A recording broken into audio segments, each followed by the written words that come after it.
Aming mapagmahal na Diyos, Ikaw po ang pinagmumulan ng bawat buhay at Ikaw din ang nagbubuklod sa amin bilang isang pamilya.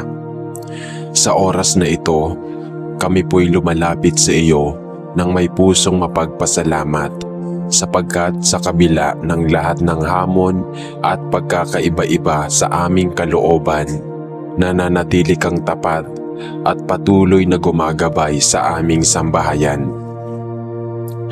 Panginoon, salamat po sa buhay ng bawat miyembro ng aming pamilya, sa aming mga magulang na nagsisilbing haligi ng tahanan, sa aming mga anak na nagbibigay ng saya at pag-asa, sa mga kapatid, lolo't lola at lahat ng kamag-anak na bumubuo sa aming pamilya. Salamat po sa mga pagkakataong kami ay nagkakaisa, nagkakatulungan at nagmamahalan sa kabila ng aming kahinaan at pagkukulang.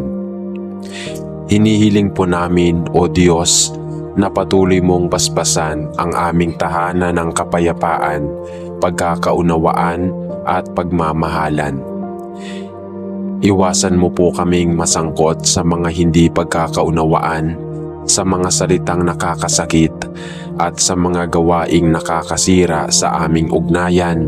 Sa halip, itanim mo sa aming mga puso ang respeto sa isa't isa, ang pagtanggap sa kahinaan ng bawat isa, at ang lakas ng loob na patawarin ang kapwa sa oras ng pagkakamali. Gabayan mo po ang aming mga magulang, bigyan mo sila ng lakas upang magampanan ang kanilang tungkulin bilang tagapagturo at tagapagtaguyod ng kabutihan sa aming pamilya. Palakasin mo po ang kanilang katawan, liwanagin mo ang kanilang isipan at pagyamanin mo ang kanilang puso ng karunungan at habag. Tulungan mo rin po ang mga anak na maging masunurin, mapagpakumbaba at masigasig sa kanilang pag-aaral at mga pangarap. Naway hindi nila malimutan ang halaga ng pamilya, ng respeto at ng pananampalataya sa iyo habang lumalaki sila sa mundong puno ng tukso at pagbabago. Panginoon, naway ang aming tahanan ay maging kanlungan ng pag-ibig at kagalakan. Sa gitna ng pagod, kami po sana ay makatagpo ng aliw sa presensya sa isa't isa. Sa gitna ng suliranin, kami po sana ay maghawa kamay at sabay-sabay na lumapit sa iyo. Sa tagumpay man o kabiguan, kami po sana ay manatiling magkaisa, laging may pasasalamat sa puso. At higit sa lahat, O Diyos, naway ikaw po ang maging sentro ng aming pamilya, ang aming lakas sa oras ng paghihina, ang aming liwanag sa oras ng pagkalito, at ang aming pag-asa sa oras ng kawalan. Kung kami man ay dadaan sa bagyo ng buhay, tulungan mo po kaming huwag bibitiw sa isa't isa at higit sa lahat, huwag kaming bibitaw sa iyo. Aming Ama, ikaw ang pundasyon ng aming tahanan. Sa iyo po kami patuloy na nagtitiwala at sa iyo rin po namin ibinabalik ang lahat ng papuri, pasasalamat at pag-ibig. Sa ngalan ni Jesus na aming Panginoon at tagapagbuklod. Amen. Mapagmahal naming Diyos, aming Ama sa langit, lumalapit po kami sa iyo bilang isang pamilyang iyong binuklod. May kanya-kanyang pagkatao, may kanya-kanyang pinagdaraanan, ngunit iisa sa layuning mahalin ka, sundin ka, at maging buhay na saksi ng iyong kabutihan. Sa bawat araw na kami ay nagigising at muling nabibigyan ng pagkakataon na makasama ang isa't isa, kami po'y taus-pusong nagpapasalamat. Salamat po sa mga simpleng halakhak sa mesa, sa mga munting tulungan sa gawaing bahay, sa mga salitang nagpapatibay ng loob, sa mga yakap na dumudugtong sa puso ng bawat isa. Tunay nga pong ikaw ang dahilan kung bakit kami patuloy na bumabangon at nagsisikap, hindi para sa sarili lamang, kundi para sa kapakanan ng aming mahal sa pamilya. Ngunit Panginoon, batid namin na hindi laging madali ang pamumuhay. Dumarating ang mga araw na hindi pagkakaunawaan ng kakapusan, ng pagod at minsan ng pananahimik sa halip na pag-uusap. Kaya't kami po'y lumalapit sa iyo, dalangin ang iyong kapayapaan na siyang maghahari sa aming tahanan. Linisin mo po ang aming puso sa galit, sa tampo, sa yabang at sa kawala ng pagtanggap. Palitan mo po ito ng tunay na malasakit, pagkalinga at pag-unawa mula sa iyong espiritu. Panginoon, isinusuko po namin sa iyo ang kinabukasan ng aming pamilya. Sa mga magulang, idinadalangin po namin ang matatag na pananampalataya, malalim na pasensya at karunungan sa pagpapalaki at paggabay sa kanilang mga anak. Sa mga anak, ibigay mo ang pusong mapagpakumbaba, masunurin at bukas sa aral ng buhay.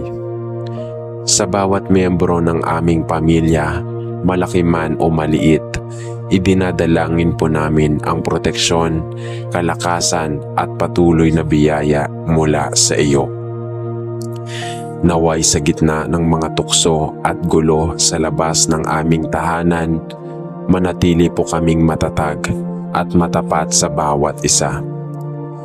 Huwag mo pong hayaan na kami masira ng paninibugo, inggit o pagmamalabis. Sa halip, turuan mo po kaming magpatawad, magmahal ng totoo, at magtiwala sa plano mo, kahit hindi agad namin ito nauunawaan. Gamitin mo po ang aming pamilya bilang kasangkapan ng iyong pag-ibig, na kung sino man ang lalapit sa amin ay makakaramdam ng kapanatagan, ng malasakit at ng pag-asang nagmumula sa iyo. Na ang aming simpleng buhay ay maging liwanag sa mga taong pinanghihinaan ng loob, na sa kabila ng aming mga kahinaan, mamayani ang iyong lakas, at sa kabila ng aming kakulangan, ipakita mo po ang iyong kabuuan.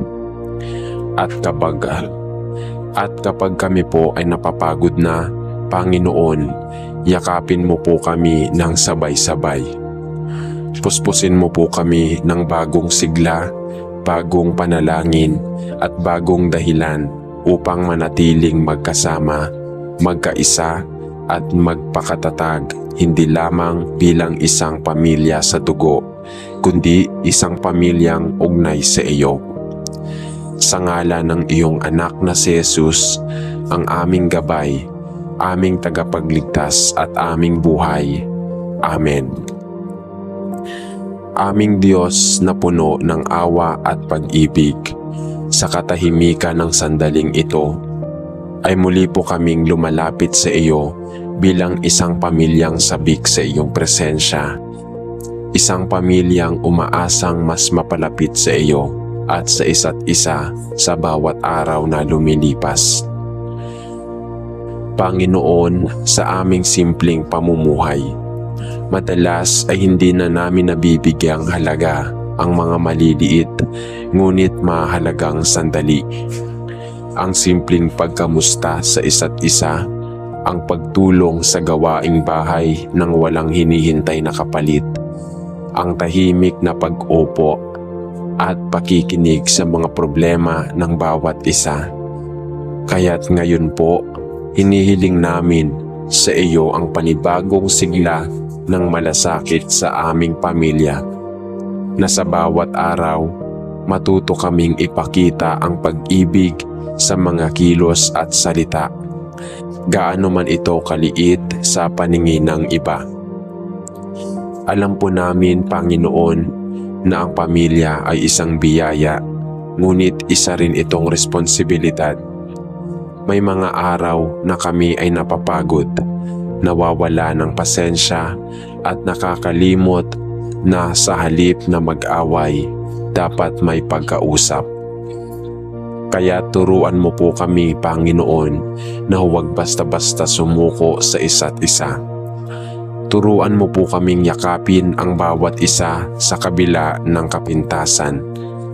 Patawarin ang bawat pagkakamali at palaging piliin ang pagmamahalan kaysa sa galit o tampuhan.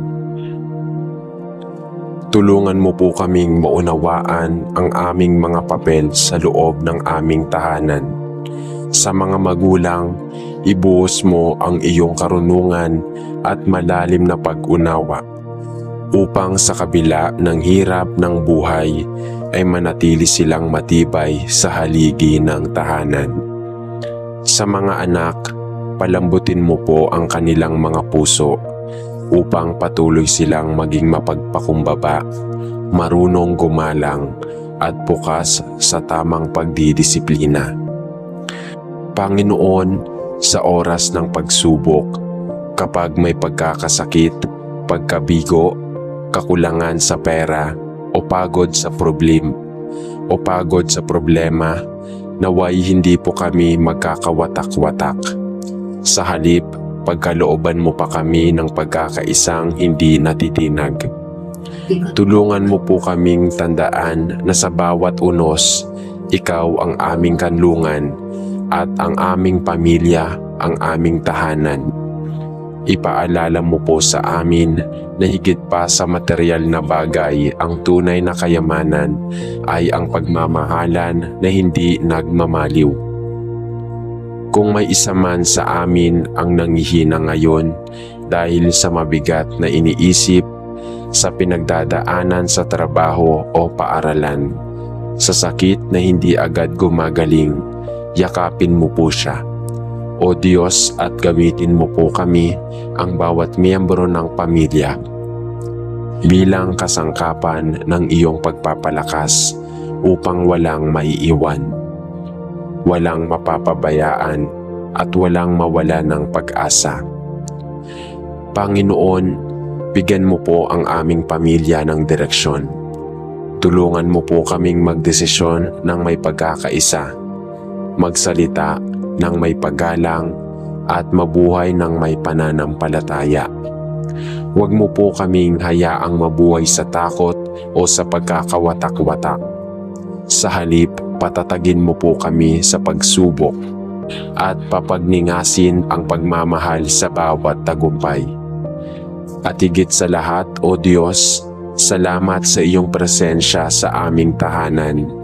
Naway ikaw ang sentro ng lahat ng aming ginagawa, sa pagtawa at pagluha, sa katahimikan o kaguluhan, ikaw pa rin ang aming Panginoon, ang aming sandigan, ang aming gabay at ang aming pinagmumula ng kapayapaan. Sa iyong mga kamay, inialay po namin ang iyong buong pamilya. Ikaw po ang aming lakas, pag-asa at buhay. Ngalan ni Jesus, ang iyong bugtong na anak. Amen. Mahal na Ama sa langit, tinawag mo kaming maging iyong mga anak, ang iyong iglesia, ang iyong katawan, at ginawa kaming mga miyembro ng isa't isa at magkasanib sa mga tagapagmana ni Kristo. Ipinagdarasal namin ang biyaya at pagkakaisa sa simbahan at hinihiling na tulungan mo kaming lahat na mamuhay sa makadiyos na pakikisama at pagmamahal sa kapatid. Naway magkaisa tayo bilang isa kay Kristo. Bigyan mo po kami ng malumanay na puso at naway pagtibayin at hikayatin namin ang isa't isa habang kami ay nagsasama-sama sa Espiritu, na nalalaman na kapag ang 2 o 3 ay nagtitipon sa iyong pangalan, ay nandyan ka sa gitna. Tulungan ang buong iglesia ng Diyos na mamuhay ng sama-sama sa masayang pagkakaisa at matamis na pagkakaisa. At naway matuto tayong magtulungan sa isang isip at isang layunin upang itaas ang pangalan ni Jesus at ituro ang tao sa bato ng ating kaligtasan. Panatilihin tayo mula sa makasariling ambisyon at hangal na pagmamataas, at naway tayo ay maging mapagpakumbaba sa espiritu. Iniisip ang iba na mas mabuti kaysa sa ating sarili, gaya ng pagtingin natin sa Panginoong Hesus, ang may akda at tagapagtapos ng ating pananampalataya, ang ating perpektong huwaran para sa pamumuhay sa pagkakaisa ng mga Kristiyano bilang nababagay sa iyong mga anak. Itinatanong natin ito sa pangalan ni Jesus. Amen. Aming mapagpalang Diyos, sa katahimikan ng oras na ito, kami po'y sama-samang lumuluhod sa iyong harapan bilang isang pamilyang umaasa sa iyong pagkalinga, tulong at patuloy na presensya sa aming araw-araw na buhay. Panginoon, una sa lahat, nais po naming pasalamatan ka. Salamat po sa bawat paggabay, sa bawat pagising na buo pa rin kami bilang pamilya, na kahit may mga pagsubok, sakit o pagod, hindi mo po kami pinababayaan. Salamat sa hangin na malaya naming nalalanghap, sa pagkain sa aming hapag, sa bahay na aming natutuluyan, at sa mga taong nasa amin ay nagmamahal. Salamat sa bawat pag-uwi na ligtas, sa bawat tawanan sa hapunan, at sa bawat sandaling kami magkakasama, tahimik ngunit payapa. Ngunit Panginoon, bilang tao, hindi rin po kami perpekto. Minsan kami po'y nakakalimot, nagkakainisan at napapagal sa isa't isa. Kaya naman, hinihiling po namin sa iyo na linisin mo po ang aming mga puso sa anumang puot, yabang o pagdududa.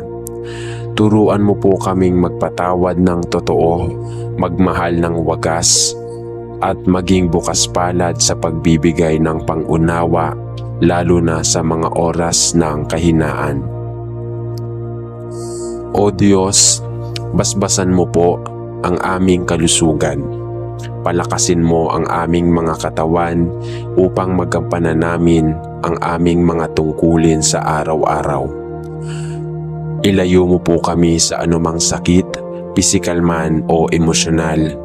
Sa mga miyembro naming may karamdaman o pagkarupok ng katawan, hiling po naming hawakan mo sila at iparamdam ang iyong paghilom at kaginhawaan.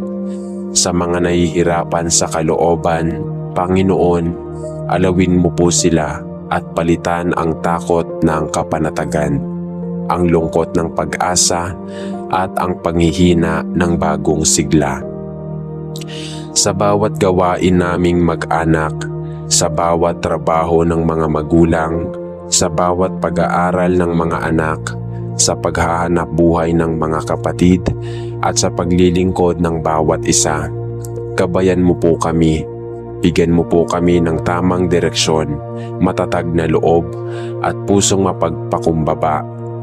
Naway sa lahat ng aming ginagawa, ikaw ang aming iniisip at ikaw ang laging dahilan ng aming pagpupunyagi.